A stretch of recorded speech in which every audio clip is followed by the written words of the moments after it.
Chers amis de la famille Apicience francophone dans le monde, bonjour et bonsoir. Nous sommes aujourd'hui le 7 mai, le 7e jour pour célébrer l'avancée victorieuse de notre activité missionnaire en vue de créer un monde idéal, l'utopie sur cette terre. Je sais que beaucoup d'entre vous sont déjà impliqués dans une forme d'activité missionnaire pour partager les enseignements d'Apicience à vos proches.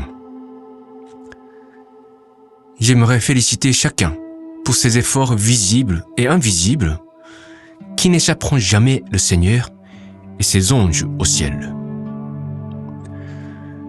Cela fait presque déjà 30 ans depuis que je me suis engagé en tant que laïc dans ce mouvement du salut. J'ai beaucoup de regrets dans ma vie, mais cette décision-là, je n'ai jamais regretté et j'en suis fier. Continuons à partager les messages divins qui nous ont été accordés pour une seule et simple raison, d'aider nos proches à vivre plus dans la lumière, dans la joie, dans la spiritualité, avec une profonde gratitude au Seigneur El Cantare qui nous a confié cette noble tâche. Merci beaucoup, Seigneur.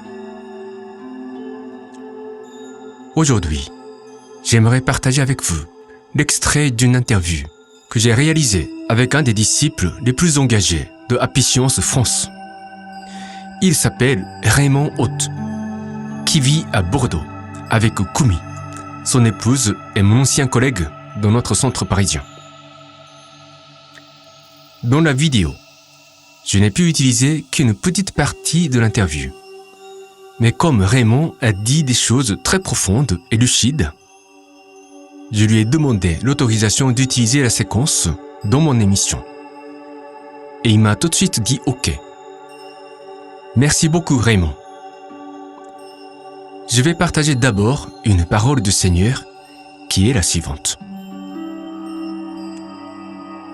La méditation est une méthode pour enclencher la communication avec le monde réel. L'autre monde, où nous allons après la mort, en nous coupant de ce monde tridimensionnel. C'est une citation du livret intitulé « Essence du Zen », dans le chapitre « Que les essentiels de la méditation ». C'est un livre qu'il faut absolument lire pour mieux comprendre notre discipline spirituelle au quotidien. Et je crois que cela épouse bien avec les témoignages de notre ami Raymond. Maintenant, je vous propose de l'écouter. Oui, donc moi j'avais déjà une démarche spirituelle avant, mais Apicience m'a apporté les choses sur un autre niveau.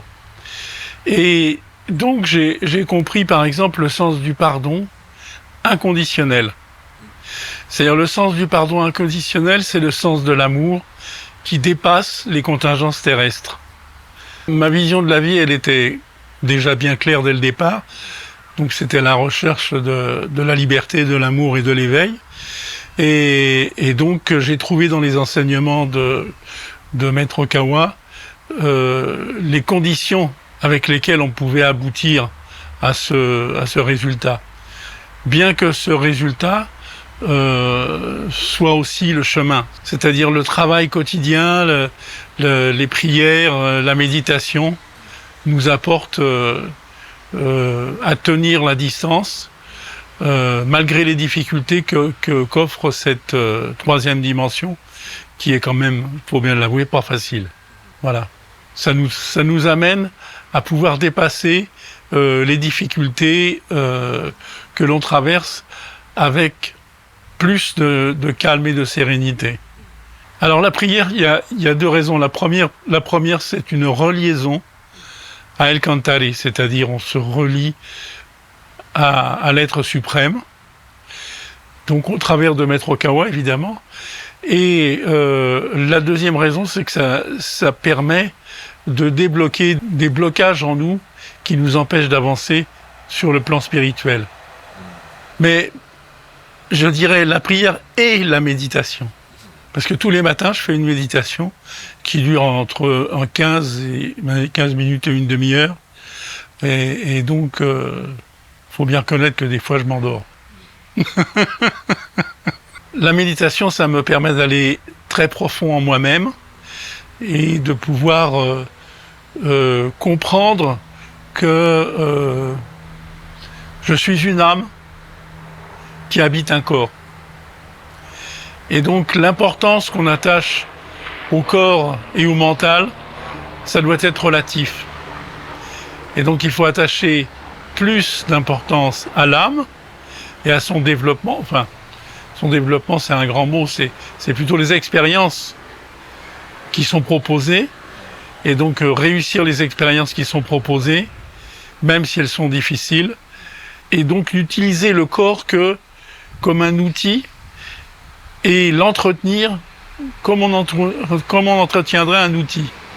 Et nous, c'est ce qu'on fait. Donc on fait attention à ce qu'on mange, on fait attention à notre corps, on fait de la gym, etc. Mais c'est pas la priorité. Notre priorité, c'est El Cantare. Et retrouver cette paix et cette compréhension de l'amour inconditionnel qui est l'apanage de la Piscience. Alors déjà, c'est qui? On peut pas le définir, parce que c'est pas un être humain au sens où Maître Okawa, bien sûr, c'est un être humain, mais c'est beaucoup plus que ça. El Cantare, c'est une même le mot énergie est faible. Donc, pour résumer ce qu'est El Cantare. El Cantare, c'est l'univers. El Cantare, c'est les multivers.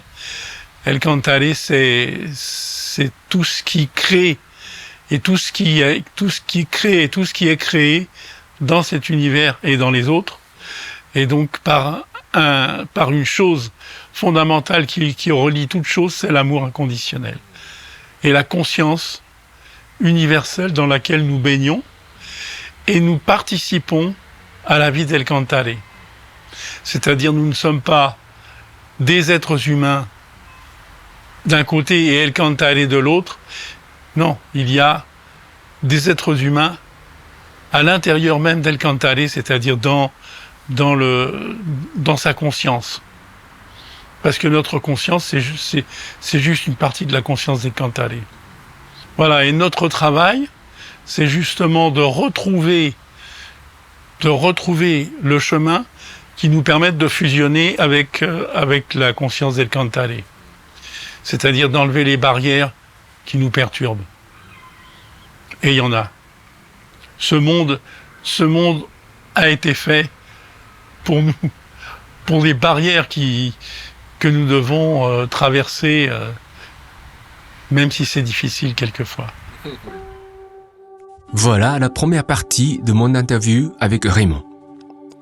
J'ai été impressionné par sa sincérité, sa simplicité, sa lucidité et la profondeur de sa foi dans Maître Okawa et dans le Seigneur El Cantare. Il avait déjà longtemps cherché sa voie spirituelle. Il est maître d'un art martial japonais, je crois, et il soigne les gens comme ostéopathe. Il a eu la chance de poser une question à Maître Okawa en personne lorsqu'il a donné la conférence à Berlin, et même celle de le croiser dans un restaurant à côté de la chute de Niagara après une autre conférence que notre maître a donnée à Toronto. On peut dire qu'il a un lien spirituel particulier qui le relie au Seigneur El Cantare. Et je pense que ces témoignages sincères, en tant que Français, sur sa rencontre avec Apicience et son acceptation des enseignements pourront inspirer beaucoup de francophones en train de découvrir justement ce qu'est Apicience. C'est tout pour aujourd'hui.